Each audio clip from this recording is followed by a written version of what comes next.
Hello everyone, welcome back to my channel. आज हम बात करेंगे बद्रीनाथ मंदिर के बारे में और जानेंगे इस मंदिर से जुड़ी कुछ कहानियाँ।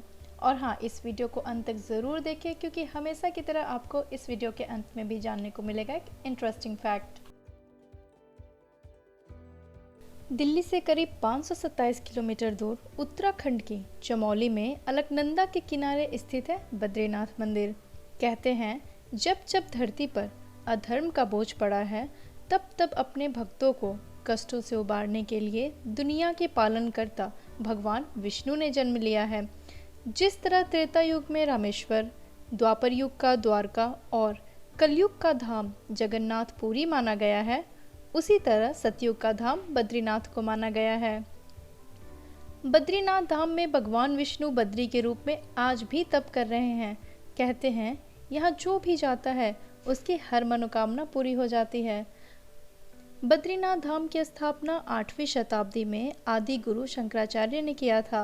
ऐसा कहते हैं जिस तरह रामेश्वर में भगवान विष्णु स्नान के लिए आते हैं, द्वारका में श्रृंगार के लिए आते हैं, जनकपुरी में भोग प्रसाद के लिए, ठीक उसी तरह जप तप के लिए बद्रीनाथ आते हैं।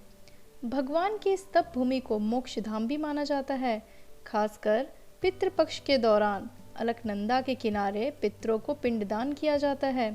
श्राद्धों का आरंभ अगर गया से होता है तो अंत बद्री के आश्रम में जाकर होता है। जब आप बद्रीनाथ दर्शन के लिए मंदिर पहुँचें तो सबसे पहले वहाँ के पवित्र तप्त कुंड में ज़रूर स्नान करें, जहाँ स्वयं अग्निदेव जल के रूप में विराजमान हैं। तभी तो इस कुंड में नहाने मात्र से इंसान के सारे पाप धुल जाते हैं। केदारनाथ को जहाँ भगवान शंकर के आराम करने का स्थान माना गया है, वहीं बद्रीनाथ को सृष्टि का 8वां बैकुंठ कहा गया है, जहाँ भगवान विष्णु 6 माह निद्रा में रहते हैं और 6 माह जागते हैं। यहाँ बद्रीनाथ की मूर्ति शालग्राम शिला से बनी हुई है। यहाँ नर नारायण की पूजा होती है और अखंड द्वीप जलता है, जो कि अचल ज्ञान ज्योति का प्रतीक है। इस जगह का बद्रीनाथ होने के पीछे कहानी है। ऐसा कहा जाता है कि जब भगवान विष्णु ध्यान में लीन थे तब बहुत अधिक बर्फबारी होने लगी। भगवान विष्णु और उनका घर बर्फ से पूरी तरह ढकने लगा। यह देखकर माता लक्ष्मी व्याकुल हो उठी। तब उन्होंने स्वयं भगवान विष्णु के समीप खड़े होकर बेर के वृक्ष का रूप ले लिया और पूरे बर्फ को अपने ऊपर सहने लगी। माता लक्ष्मी जी भगवान विष्णु को धूप, वर्षा और बर्फ से बचाने की कठोर तपस्या में जुट गई। कई वर्षों बाद जब भगवान विष्णु ने अपना तप पूर्ण किया तो देखा कि लक्ष्मी जी बर्फ से ढकी पड़ी हैं। तो उन्होंने माता लक्ष्मी जी के तप को देखकर कहा कि हे देवी, तुमने भी मेरे ही बराबर तप किया है, तो आज से इस धाम पर मुझे तुम्हारे ही साथ पूजा जाएगा। और क्योंकि तुमने मेरी रक्षा बद्री वृक्ष के रूप में की है, इसीलिए आज से मुझे बद्री के नाथ यानी बद्रीनाथ के नाम से जाना जाएगा। इस तरह से भगवान विष्णु का नाम बद्रीनाथ पड़ा।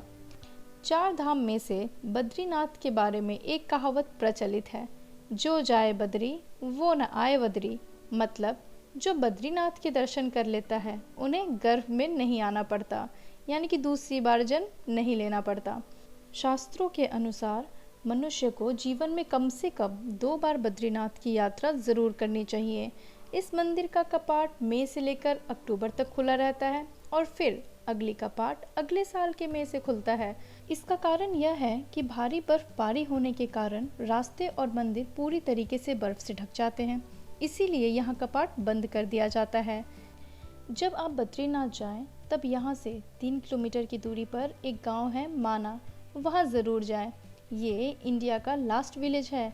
इसके बाद इंडिया चाइना का बॉर्डर शुरू हो जाता है, तो एक बार आप माना ज़रूर जाएं और वहाँ की खूबसूरती का आनंद लें।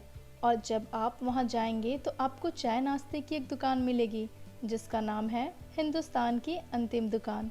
तो यहाँ चाय का स्वाद ज़रूर लें ताकि यह आपके यादगार पलों में से एक हो कि आपने हिंदुस्तान के अंतिम दुकान में चाय पी थी। क्या आप जानते हैं बचेंद्री पाल माउंट एवरेस्ट पे जाने वाली भारत की सबसे पहली महिला थी, जो कि 1984 में गई थी और वो उत्तराखंड के उत्तरकाशी जिले से थे।